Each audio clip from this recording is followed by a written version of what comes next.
Erev Tov, Shavua Tov, and a a wonderful celebration in honor of the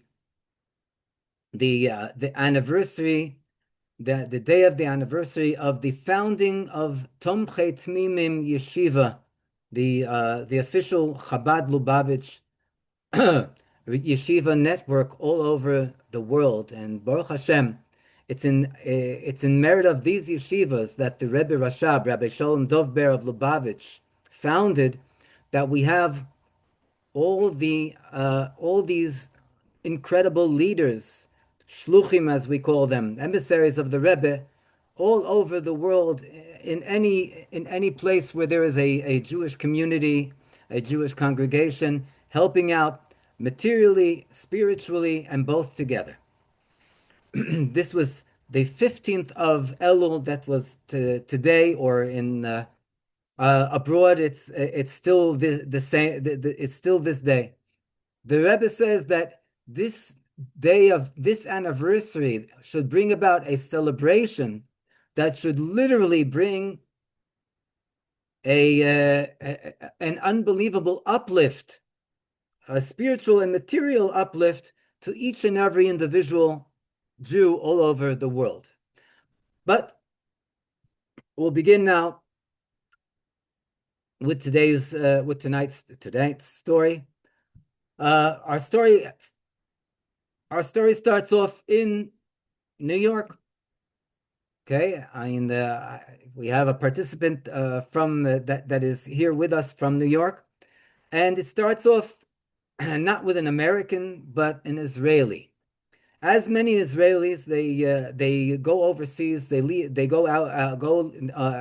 Israel and they go overseas to find their fortune, to find their life, to find many things. And such was also the case with this individual. His name is Eliran Cohen. Now, this Eliran Cohen, when he arrived in the United States, he was filled with doubts of what he's going to do and how he's going to do.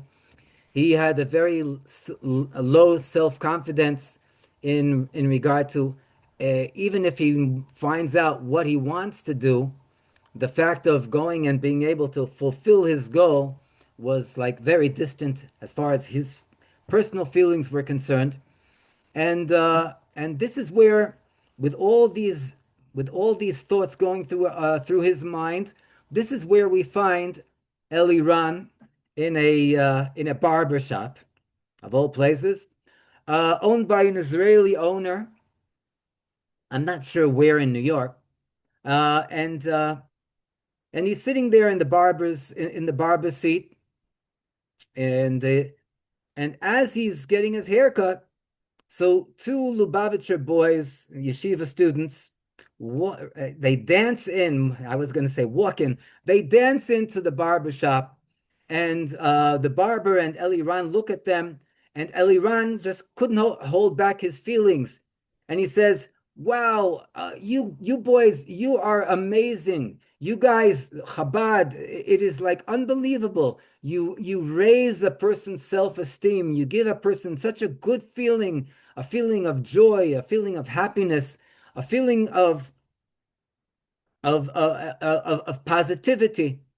And as he's giving out his compliments to the yeshiva boys, the yeshiva boys look back at him, and they gave him a stare, and they say to him, "Tell us, did you have the opportunity to put on tefillin today?"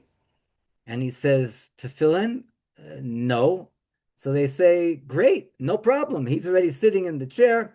They whip out a pair of tefillin, and they start putting the tefillin on him.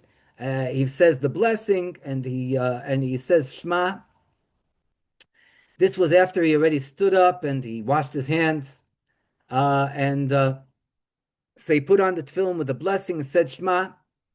And then the boys asked him, when he was finished with the tefillin, they asked him, "Were you ever at the Lubavitch central headquarters in Crown Heights? Were you ever by the Rebbe's house?"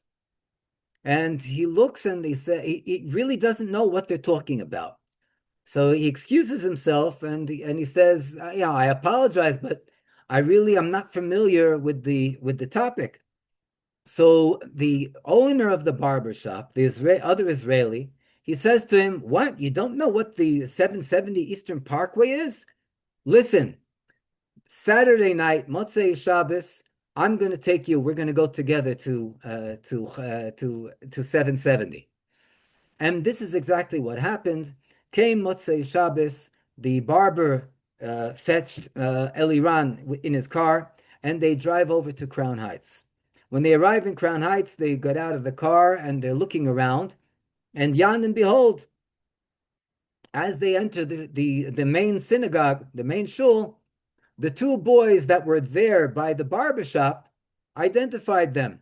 They run over to the barber and Eliran, and they give them a very strong bear hug, and they say, "Listen, we're so happy that you made it. Come, we'll show you around." And they start showing the different parts of 770, upstairs, downstairs, and so on. And then they Eliran says, in his words, came the moment of truth. So the moment of truth. What exactly is this?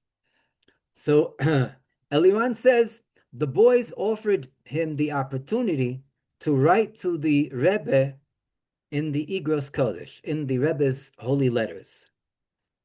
Okay, he says, "Listen, I really don't know what we're talking here, but if it's something that you are offering, I'm sure that it's something good. Just show me how to do it."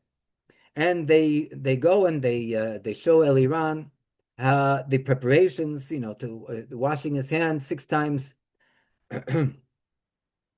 in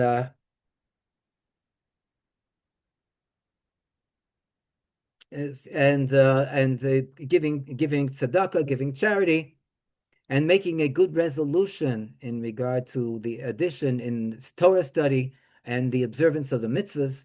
And then they tell him, here's a piece of paper, here's a pen, write all your heart's feelings, whatever you want, to the Rebbe, and with God's help, you'll receive a reply. He sits down and he puts all his doubts and all his feelings down on the paper. And then they say to him, "Okay, now you take one of the volumes of the Igros Kodesh and put it inside, and then make the proclamation of Yehi Adonenu 3 times, and you have it."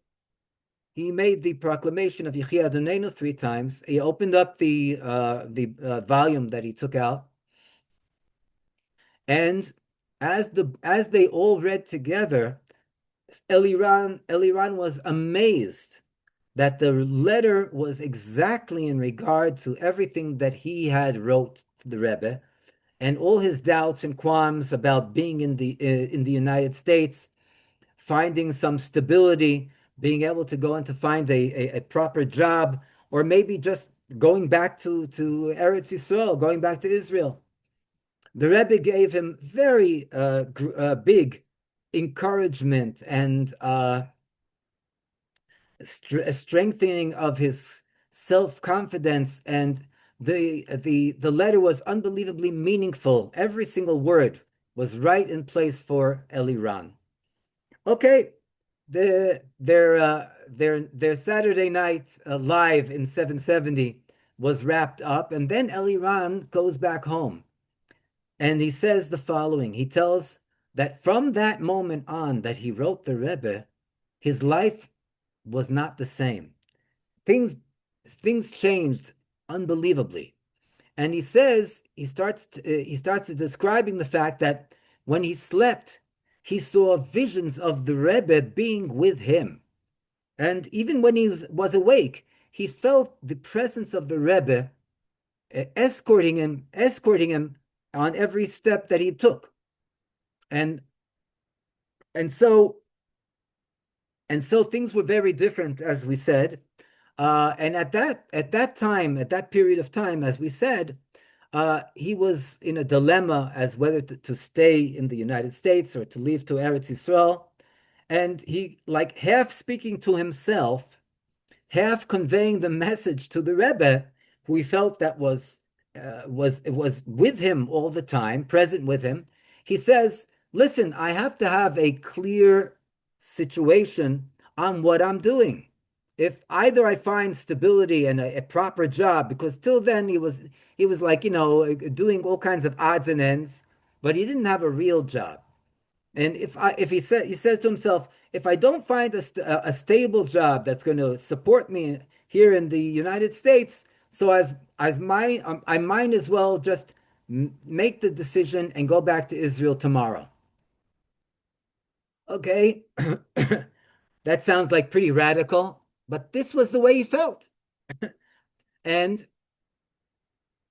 uh, moments later, it's brought to his attention that there's a social platform for Israelis that share information about different job options in the United States.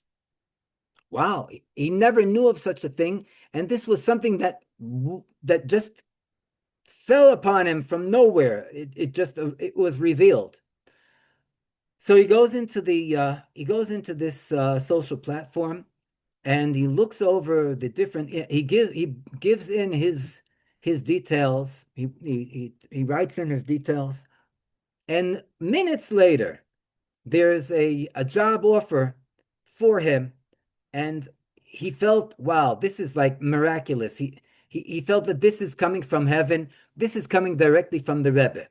He still didn't know what the job exactly is. He saw the different details, but then he had unbelievable self-confidence that this is exactly for him. He called up, and then he made an appointment. He showed up at the job, and they start to show him around. After they explained to him what the job entailed, what his role was, what his responsibilities were, and of course, uh, what the salary was, he was tickled pink. He said he never had such an opportunity since he arrived in the United States that looked so good. And he decided that this is exactly what he's going to take based on the fact based on the fact that this was something that he felt was sent, handpicked and sent directly to him by the Rebbe Shlita Melech Ha'Moshiach. And he keeps on going, and he's quite successful today. And he also he at least he's putting on tefillin every day.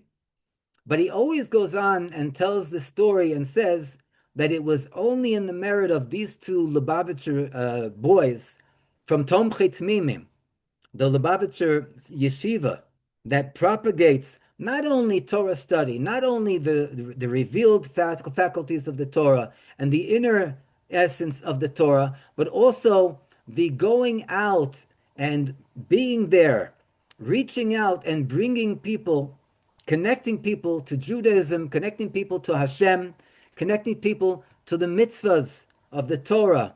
And he says it is in the merit of these Tamimim. That's the title for a yeshiva student that learns in the yeshiva of Tomchei Tmimim, the Chabad yeshiva. Only in merit of these two Tmimim did I find myself, and I found myself a life, and not only a life, but a life with the connection that I was able to establish with the Rebbe Shlita Melech Ha'Moshiach. Yehi Ratzon, may it be Hashem's will that here and now, in the days of Elul, we should all confirm and establish a stronger connection with the Rebbe Shlita Melech HaMashiach, and asking and receiving everything, all our heart's wishes, fulfilled for the good. And first and foremost, as we are all blessing each other, we should all be written and inscribed for a good and sweet year, Ksiva v'chasima teva, lashona teva umesuka, with the revelation of the Rebbe Shlita Melech HaMashiach immediately now. Yechi Adonenu Morenu v'Rabbeinu HaMelech HaMashiach Chai v'Kayom le'olam voed. Amen.